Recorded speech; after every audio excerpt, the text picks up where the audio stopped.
Hi everyone, this is the Final Bosman. On today's episode, I'm recovering from all those Gamescom megatons. Let's get started. Welcome to the show. I am Kyle Bosman, and today I have forgotten my dress shirt and tie. I was just rushing out of the house. I ironed it and everything. It's just I wanted to get to the office in time for all this Gamescom news to roll in, and I forgot all my clothes. Anyway, Gamescom is happening. It's happening right now, and the news is flowing as next gen approaches, and so lots of interesting things coming out of that. Today's episode, basically, I just want to kind of cover the top stories of things that are going on outside of Gamescom, and it is why there's no backdrop, is because I wanted to hold off on recording this episode as late as possible. We're blowing through it. Let's do it. The biggest story that I think has come out of Gamescom so far is that Microsoft has announced that with every pre-ordered Xbox One in Europe will come a free copy of FIFA 14, one of the biggest games of Europe and I guess of the world. That is a big deal. That's a really big deal. That's a factor, I think, that will come into play when people are deciding between the two consoles. That's a pretty great free game for that audience. If you're pre-ordering in Europe, there's a good chance that you wanted FIFA 14 anyway. That was a smart move.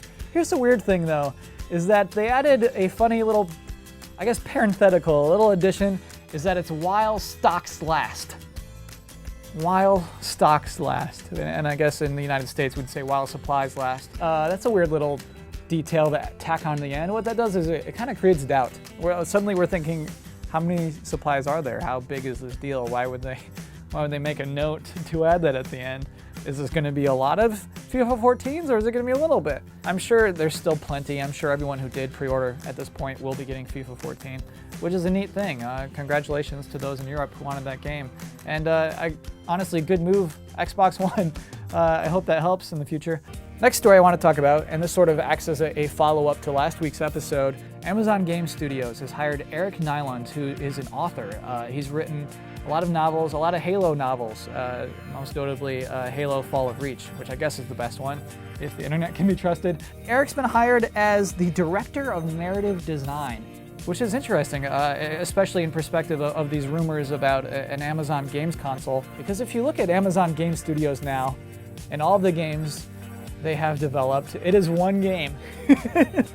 Air Patriots is the sole game out of Amazon Game Studios. So yeah, this looks like a fast food game. But if Amazon Game Studios is hiring a director of narrative design who has worked on Halo books, I feel like they're looking to create something more than Air Patriots. It might seem to suggest that maybe they're hoping to make larger scale games with stories that matter. And so if we take a look at our Amazon ruining the video games industry threat chart, looks like we're gonna have to bump them down from high to elevated. So congratulations, Amazon. I'm a little less scared of you this week. Next story I want to talk about, PlayStation 4's release date is November 15th, which is funny because there were a lot of rumors leading up to this point that the PlayStation 4 would launch on October 15th. And a lot of us bought into that. I'll tell you a secret. We had a meeting last week here at GT where we were planning our schedule based around the PlayStation 4 launching on October 15th. A lot of people accepted that, I think because the PlayStation 4 is very far along. And to be honest, I think it could have launched on October 15th. I think that Sony just didn't want to. Well, to explain to international viewers, the month of November is a crazy one for the US in that we like to spend during that month. We become ravenous buyers in the month of November. And so I think that Sony wanted the PlayStation 4 to be a part of that. So when we go nuts on our spending, because we love our family so much, we just want to give them great gifts. They want to be a part of that. They want to be a part of that, not just that spending, but that excitement.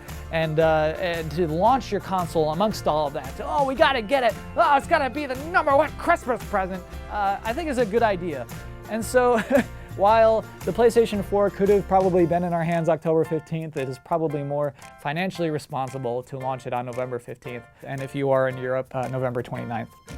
Lastly, Sony had a Gamescom press conference, which had a lot of hype going in. And probably, it was good, but I don't know if it matched the hype levels that I think a lot of us assumed it would. And so I have some mini takeaways as opposed to a full featured takeaways episode. First takeaway, Ryan looks gorgeous. Thank you for this. Look at this game. This is everything I want in a video game. You just kind of put that out there, didn't you? Wow. Wow, look at those beautiful graphics. Takeaway number 2, stop cutting away already. So this conference was presented poorly, and I don't know, video games we've come a long way, the industry, even over the course of the last 10 years, just in how everything's presented. And like 10 years ago, this conference probably would have been a PowerPoint with some, videos, and certainly wouldn't have been streamed online to millions. But now it is, and I think it should be treated as such. Sony, that conference was unacceptably bad in a sense of how it was portrayed, how it was directed, how we received it. In attendance, maybe not as bad, but I can't tell you how many times, countless times, something great was happening on screen and the director said, all right, cut away from that. Let's see the audience. I feel like your director was probably trying to keep up some momentum or some sort of pacing, probably has some training that says, okay, I should cut now. But your director should know that absolutely nobody watching this wants you to cut away. Not one of your audience members. Not one. There is absolutely no one watching that and saying, oh wow, now this is some cool gameplay. I wonder how that guy is doing. Oh, there he is. Oh, cool. All right, truth be told, I love press conference moments that are embarrassing. I eat those up. But this sort of went beyond embarrassing. It almost went to the point of disrespectful. Some people worked very hard on those trailers. A lot of people care about them. And to cut away to the audience to up your presentation just seems like the people behind this didn't care about what was on screen. Takeaway number 3, exclusive hacking boost. So a lot of exclusives came out of Gamescom news. Plants vs. Zombies, Garden Warfare, that's going to be exclusive to the Xbox One when it launches. Assassin's Creed 4 will get exclusive levels on the PlayStation 4 and PlayStation 3 platforms. In FIFA 14's Ultimate Team mode, the legendary players will be exclusive to Xbox One. The worst, to me, was Watch Dogs, which not only has 60 minutes of exclusive gameplay on the PlayStation 4, but also has a thing called exclusive hacking boosts.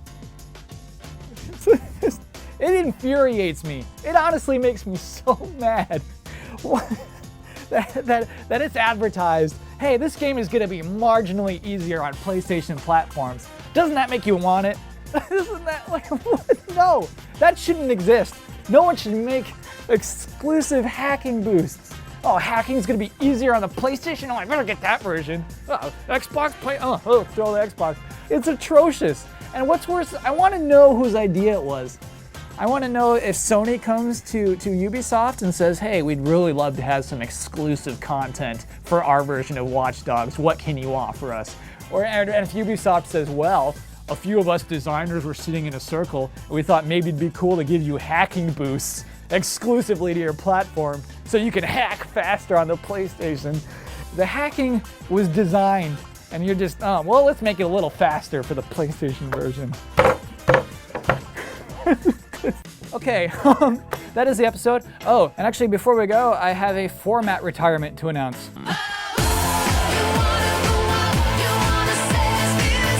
And so, if you watched a lot of this show, you'll notice that half the episodes are called Mini Bosmans and half are called The Final Bosman. That's gotta end. Let's cut that out.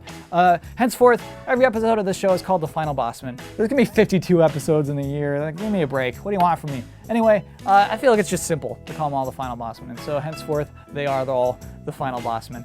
If you are on Twitter, you can find me at Kyle Bosman. And that is the episode for this week. Thank you for watching. Goodbye.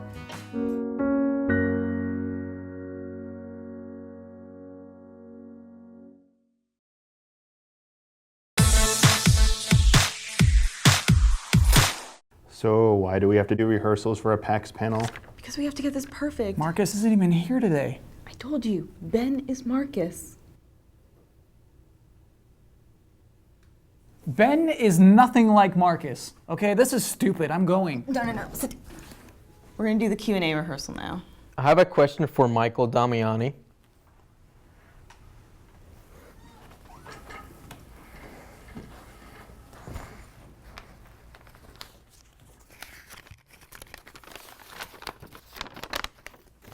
Why are you so bad at Super Metroid? Just go away, troll. You can't even mock ball correctly. You miss half your wall jumps.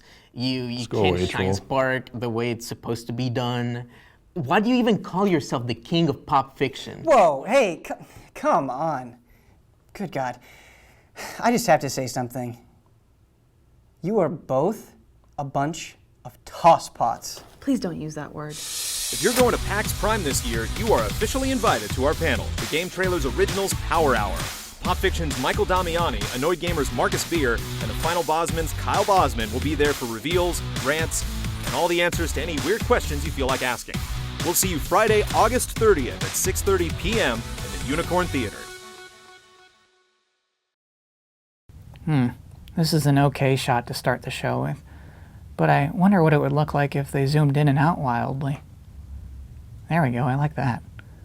Yeah, I get it. You make it a bunch of great indie games, but all I really want to see is the audience. There they are. Gosh, look at these people. Everyone's got their laptops open. This is great. You know, I'd really like it if when they announced Minecraft, they just had 3 guys wearing a stupid helmet walk in front of the audience. Montages are a great way to start a press conference, but I always wanted to watch one without the video. You know, montages are okay, but the thing that I don't like about montages is that I have to watch the video.